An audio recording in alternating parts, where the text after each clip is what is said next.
Hi hello ನಮಸ್ಕಾರ ಎಲ್ಲರಿಗೂ welcome back to ನಾವು ಯೂಟ್ಯೂಬ್ ಚಾನಲ್. ನಾವು ಯಾವ್ದು ಮಾಡ್ತಿರೋದು ರವೆ ದೋಸೆ. ಬನ್ನಿ ಹೇಗೆ ಮಾಡೋದು ಅಂತ ನೋಡೋಣ.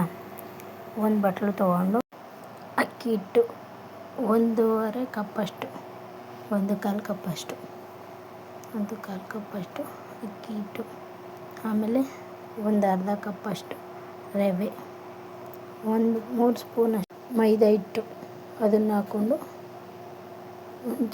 ಒಂದು ಸ್ಪೂನಷ್ಟು ಉಪ್ಪು ಹಾಕಿ ಚೆನ್ನಾಗಿ ಮಿಕ್ಸ್ ಮಾಡ್ಕೊಬೇಕು. ಫಸ್ಟ್ ಹಂಗೆ ಮಿಕ್ಸ್ ಮಾಡ್ಕೊಬೇಕು. ಎಲ್ಲ ಉಪ್ಪೆಲ್ಲ ಕ್ಲೀನಾಗಿ ರವೆ, ಉಪ್ಪು, ಹಸಿಟ್ಟು ಎಲ್ಲ ಮಿಕ್ಸ್ ಮಾಡ್ಕೋಬೇಕು.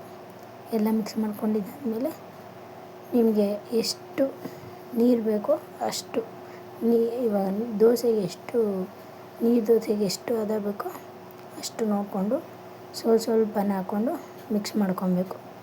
ಸ್ವಲ್ಪನೇ ಗಂಟಿಲ್ದಂಗೆ ಮಿಕ್ಸ್ ಮಾಡ್ಕೊಬೇಕು. ನಾನು ಸ್ವಲ್ಪನೇ ನೀರು ಹಾಕ್ಕೊಂಡು ಚೆನ್ನಾಗಿ ಮಿಕ್ಸ್ ಮಾಡ್ಕೊತಾ ಇದ್ದೀನಿ. ಚೆನ್ನಾಗೆಲ್ಲ ಮಿಕ್ಸ್ ಮಾಡ್ಕೊಂಡಿದ್ದಾದಮೇಲೆ ಸ್ವಲ್ಪ ಗಂಟಿಲ್ದಿದ್ದಂಗೆ ಚೆನ್ನಾಗಿ ಮಿಕ್ಸ್ ಮಾಡ್ಕೊಬೇಕು. ಫಸ್ಟು ಈ ಥರ ಕನ್ಸಿಸ್ಟೆನ್ಸಿ. ನಿಮ್ಗೆ ಆಮೇಲೆ ನೀರು ಎಷ್ಟು ಬೇಕೋ ಅಷ್ಟು ಹಾಕ್ಕೊಂಡು ಕಲಿಸ್ಕೊಬೇಕು. ನಾನಿಲ್ಲಿ ಮಾಮೂಲಿ ನೀರು ದೋಸೆಗೆ ಎಷ್ಟು ಬೇಕೋ ಅಷ್ಟು ಹೊಯ್ಕೊಂಡಿದ್ದೀನಿ. ಚೆನ್ನಾಗಿ ಹೊಯ್ಕೊಂಡು ಮಿಕ್ಸ್ ಮಾಡ್ಕೊಂಡಿದ್ದಾದಮೇಲೆ ನಾವು ಈ ಕಡೆ ಸ್ವಲ್ಪ ಈರುಳ್ಳಿ, ಒಂದು ಅರ್ಧ ಈರುಳ್ಳಿ ಹಾಕಿ, ಸ್ವಲ್ಪ ಕೊತ್ತಂಬರಿ ಸೊಪ್ಪು ಸಣ್ಣದಾಗಿ ಹಚ್ಚಿಟ್ಕೊಂಡಿರುವಂಥದ್ದು ಕೊತ್ತಂಬರಿ ಸೊಪ್ಪು ಹಾಕ್ಬಿಟ್ಟು, ಸ್ವಲ್ಪ ಕರ್ಬೇವಿನ ಸೊಪ್ಪು, ಸ್ವಲ್ಪ ಕರ್ಬೇವಿನ ಸೊಪ್ಪು ಹಾಕ್ಕೊಂಡಿದ್ದಾದ್ಮೇಲೆ ಚೆನ್ನಾಗಿ ಮಿಕ್ಸ್ ನಿಮ್ಗೆ ಬೇಕಂದರೆ ಕ್ಯಾರೆಟು ಹಾಕ್ಕೊಂಡು, ನಾನಿಲ್ಲಿ ಕ್ಯಾರೆಟ್ ಹಾಕ್ಕೊಂಡಿಲ್ಲ.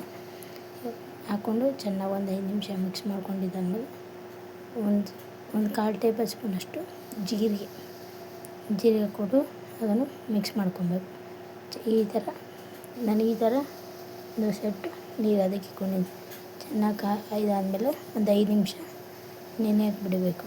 ಒಂದು 5 ನಿಮಿಷ ನೆನೆಯಕ್ಕೆ ಬಿಟ್ಟಿದ್ದಾದಮೇಲೆ ಇನ್ನೊಂದು ಮಿಕ್ಸ್ ಮಾಡ್ಕೊಂಡಿದ್ದಾದಮೇಲೆ ಚೆನ್ನಾಗಿ ಮಿಕ್ಸ್ ಮಾಡ್ಕೊಂಡಿದ್ದಾದಮೇಲೆ ಈ ಕಡೆ ಹೆಂಚು ಕಾಯಕ್ಕೆ ಇಟ್ಟಿದ್ದೀನಿ. ಹೆಂಚು ಕಾದಿದ್ದಾದಮೇಲೆ ತೆಳ್ಳಿಗೆ ಹುಯ್ಕೊಬೇಕು. ಜಾಸ್ತಿ ದಪ್ಪಗೆ ಹುಯ್ಕೊಳಕ್ಕೆ ಹೋಗಬೇಡಿ, ತೆಳ್ಳಿಗೆ ಪೇಪರ್ ಇದ್ದಂಗೆ ಇರಬೇಕು. ತೆಳ್ಳಿಗೆ ಹುಯ್ಕೊಂಡಿದ್ದಾದಮೇಲೆ 1 ಸ್ಪೂನಷ್ಟು ಎಣ್ಣೆ ಹಾಕಿ ಮೇಲೆ ಚೆನ್ನಾಗಿ ಬೇಗಿಡಬೇಕು. ಚೆನ್ನಾಗಿ ಬೆಂದಿದ್ದಾದಮೇಲೆ ಕ್ಲೀನಾಗಿ ಸೈಡಿಂದ ತಗೊಂಡಿದ್ದಾದ್ಮೇಲೆ ಚೆನ್ನಾಗಿ ಎಲ್ಲ ಬೆಂದಮೇಲೆ ತಿರುವಾಕ್ಕೊಬೇಕು. ಚೆನ್ನಾಗಿ ತಿರುವಾಕೊಂಡಿದ್ಮೇಲೆ 2 ಕಡೆಯೂ ಚೆನ್ನಾಗಿ ಬೇಯಿಸ್ಕೊಬೇಕು. ಚೆನ್ನಾಗಿ ಬೇಯಿಸಿದ್ದಾದಮೇಲೆ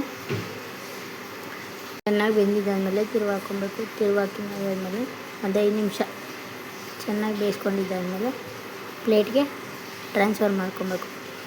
ಪ್ಲೇಟ್ಗೆ ಟ್ರಾನ್ಸ್ಫರ್ ಮಾಡ್ಕೊಂಡಿದ್ದಾದಮೇಲೆ ಎಲ್ಲ ಚಟ್ನಿ ಜೊತೆ, ಪಲ್ಯ ಜೊತೆ ಸೂಪರ್ ಕಾಂಬಿನೇಷನ್. ಇಷ್ಟ ಆದರೆ ಲೈಕ್ ಮಾಡಿ, ಶೇರ್ ಮಾಡಿ, ಕಮೆಂಟ್ ಮಾಡಿ. ನಾವು ಯೂಟ್ಯೂಬ್ ಚಾನಲ್ನ ಪ್ಲೀಸ್ ಸಬ್ಸ್ಕ್ರೈಬ್ ಮಾಡಿಕೊಳ್ಳಿ.